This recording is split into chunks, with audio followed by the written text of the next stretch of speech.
The following is a special presentation of Tony Kurre Radio. Want the real story behind the sound bites and headlines? Let's find the facts. Remember, it's not a conspiracy theory if it's the truth. You are not paranoid or confused. You just need to know. And welcome, everybody, to another edition of Everything You Need to Know. I'm Tip Keeper on TKR. Delighted to be with you this week. We're going to get right to the point because I had a kind of Perry Mason Columbo moment, and I know those are old school television shows.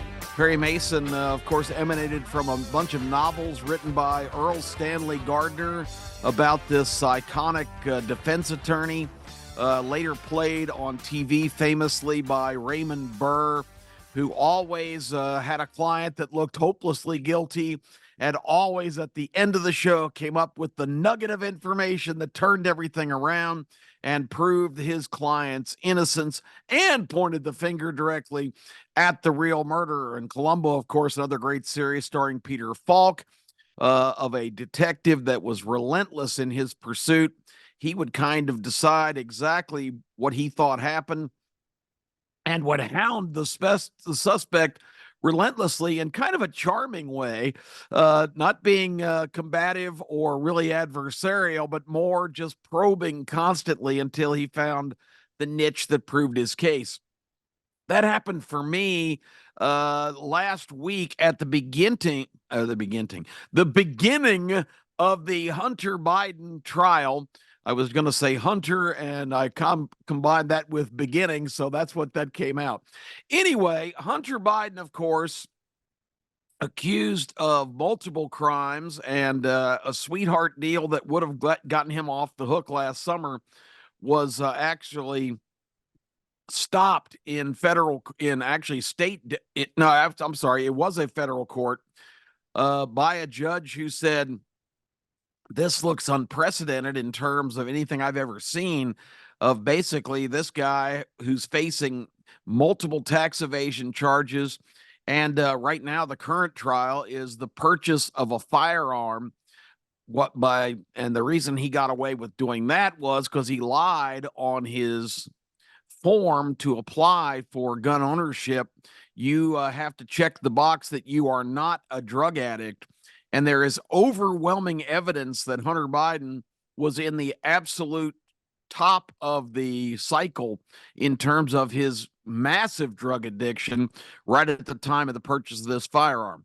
That charge, again, that's a violation of federal law to lie on your application. I get that. But I don't think that the case is as revealing as the case against Hunter Biden specifically is as revealing as what it has really kind of uncovered in the Perry Mason moment in our society, in our current government, in Washington, D.C., which I've decided D.C. used to stand for District of Columbia. And I think now this case reveals it stands for definitely corrupt, because in the opening phase of the trial, and listen to these words carefully, federal prosecutors in their opening statement unwrapped a plastic package that contained and held up a MacBook computer, a laptop, held it up, showed it to the judge, showed it to the jury, showed it to the gallery. This is the Hunter Biden laptop computer.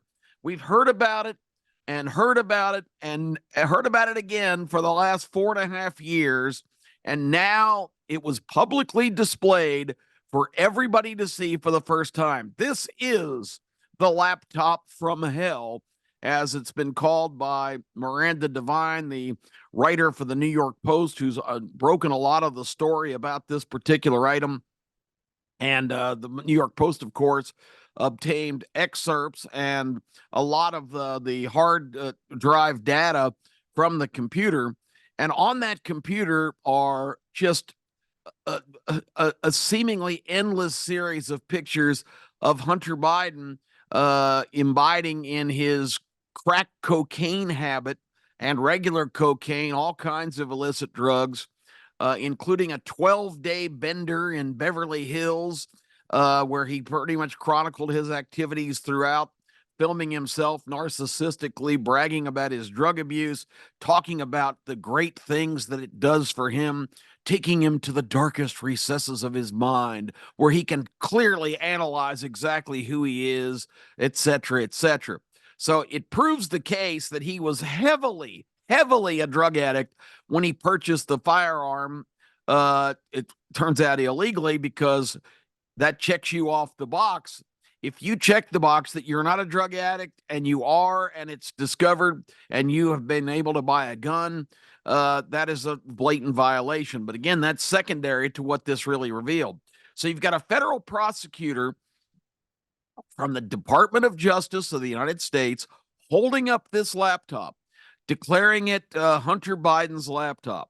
The first witness in the case we call, and I don't have the gentleman's name, I should have been prepared for that, but we call FBI Special Agent on Communications and Devices, and this FBI agent strolls to the stand and says, absolutely, positively, without a doubt, we have certified that this is indeed the untampered with Hunter Biden laptop.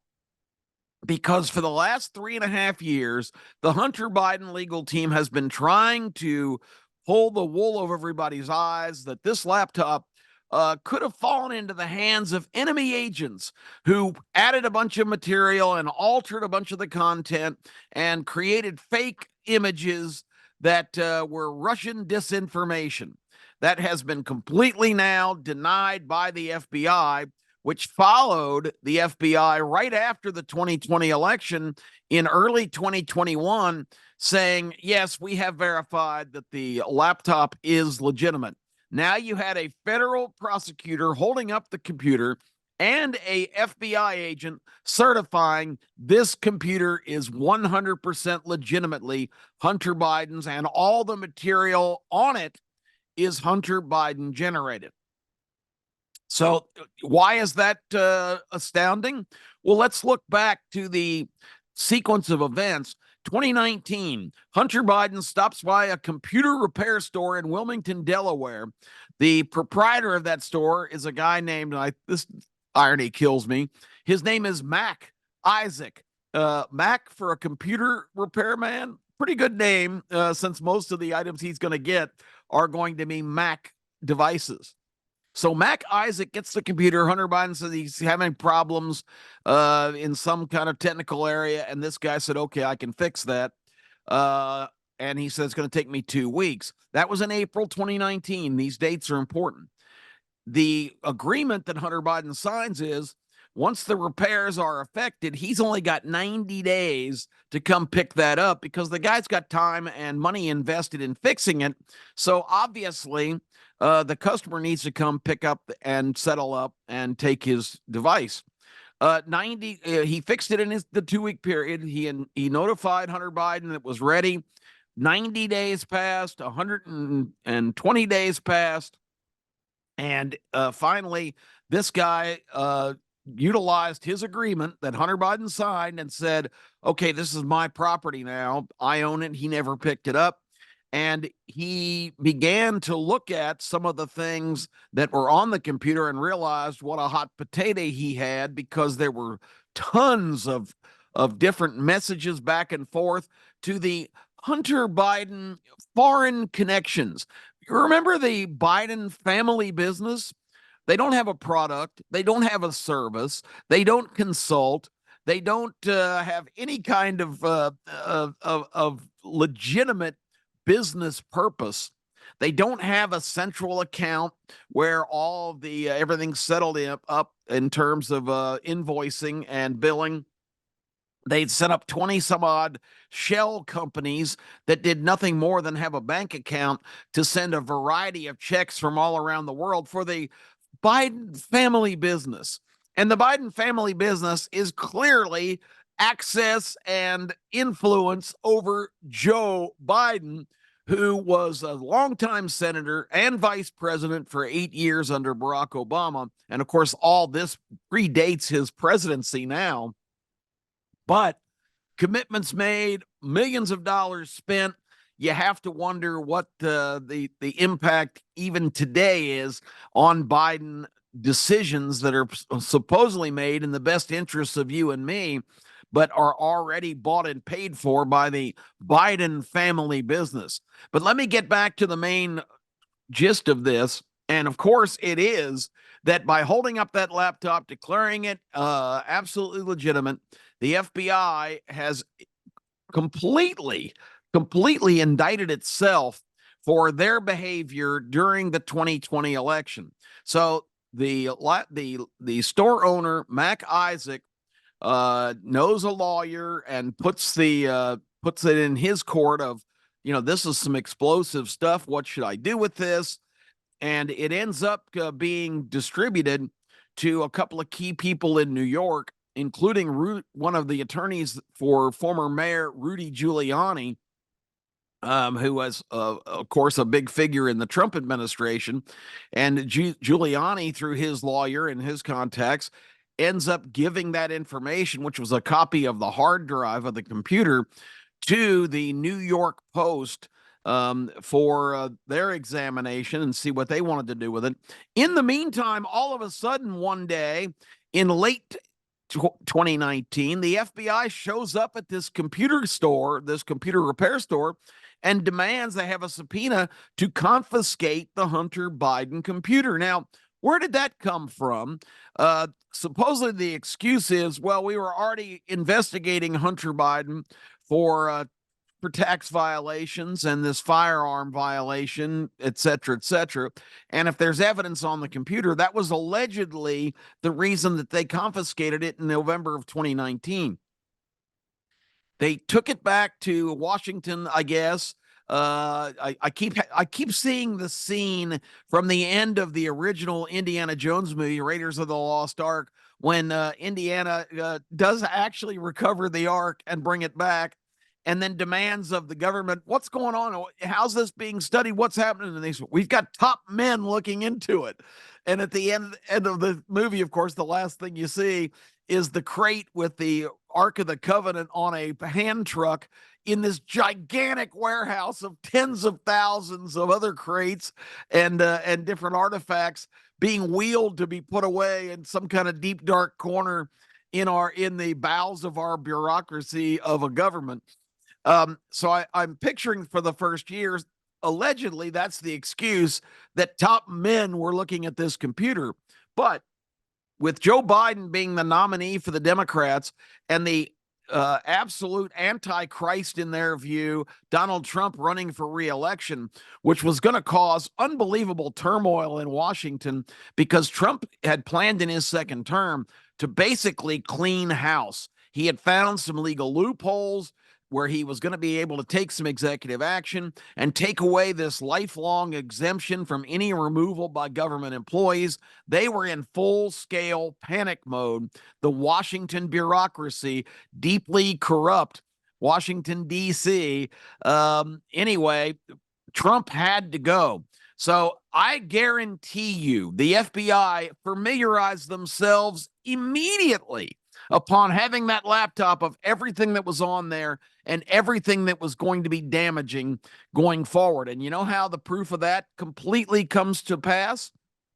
A year later, they keep a lid on this. They don't mention it. Nobody knows about this computer. It's not in the public realm until all of a sudden you start to get the word that the New York Post is going to run, because they had to go through all their legal hoops to make sure they weren't going to get barbecued.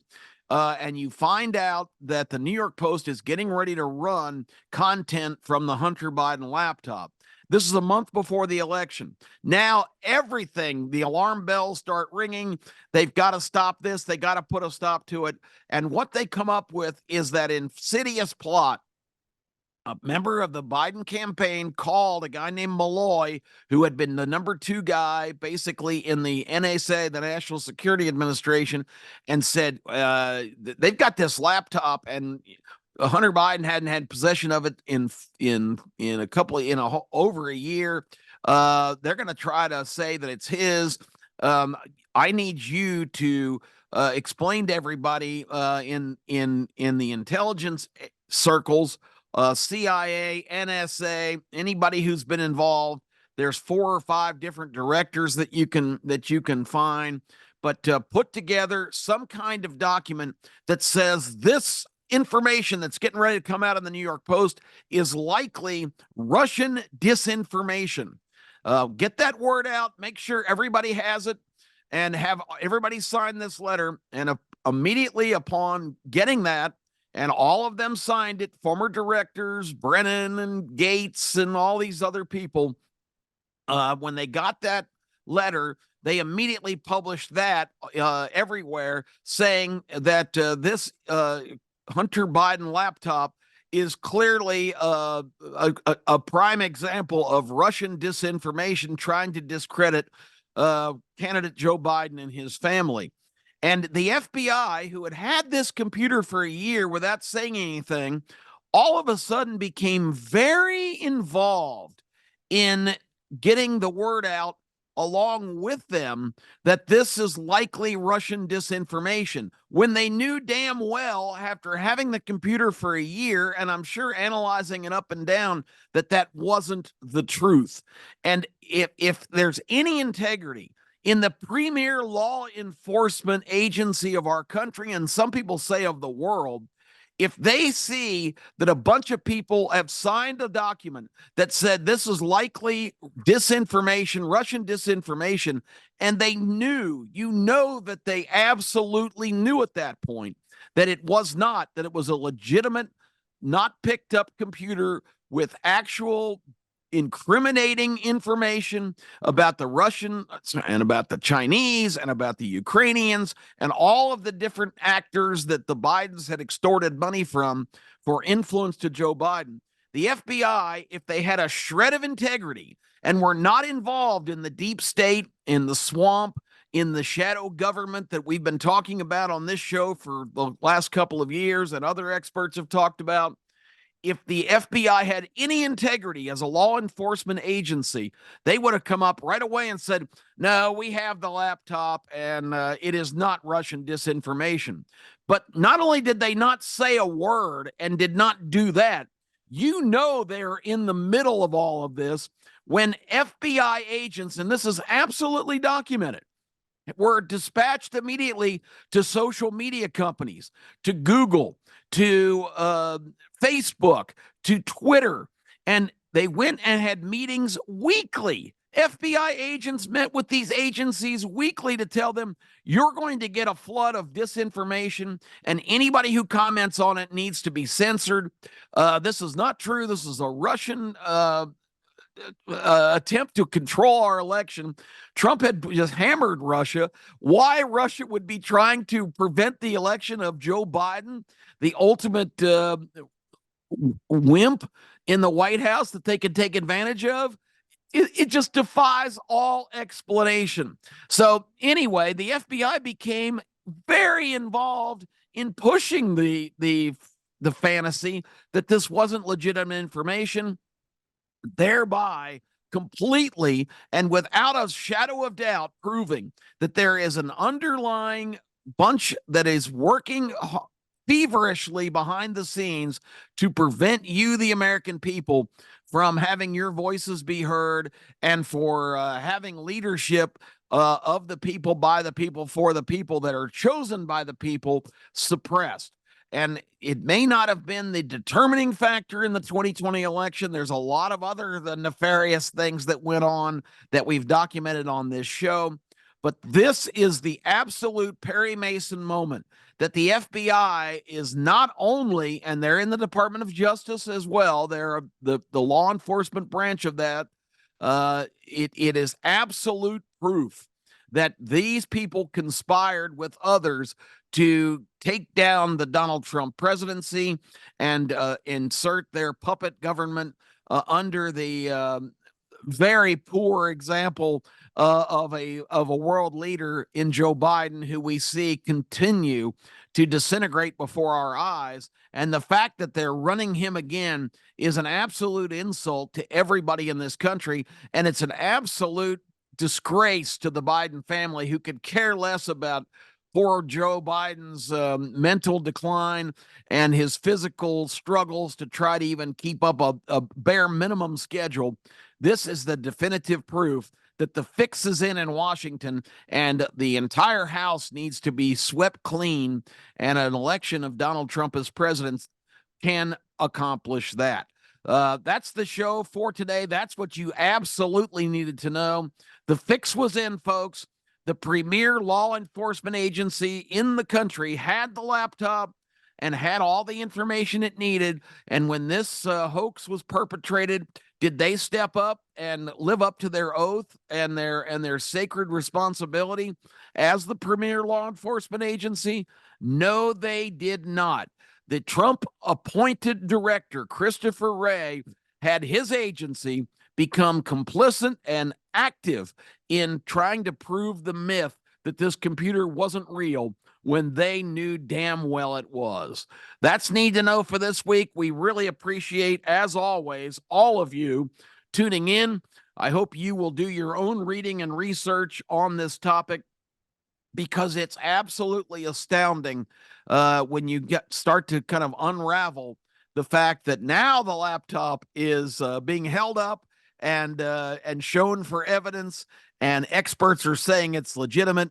You know that having it for a year between 2019 and the 2020 election, the FBI never mentioned it, never certified it, and most importantly, did not deny the absolute BS report that was circulated by these 51 former intelligence major figures, saying this was likely Russian disinformation. Not only did they not disavow that, they perpetrated by meeting with companies and newspapers and media and urging them not to publish or even allow any comment that legitimized the Hunter Biden laptop when they knew it was 100% legitimate. Back next week with more. Thanks for tuning in. Kip Kiefer signing off on this week's edition of Need to Know right here on TKR.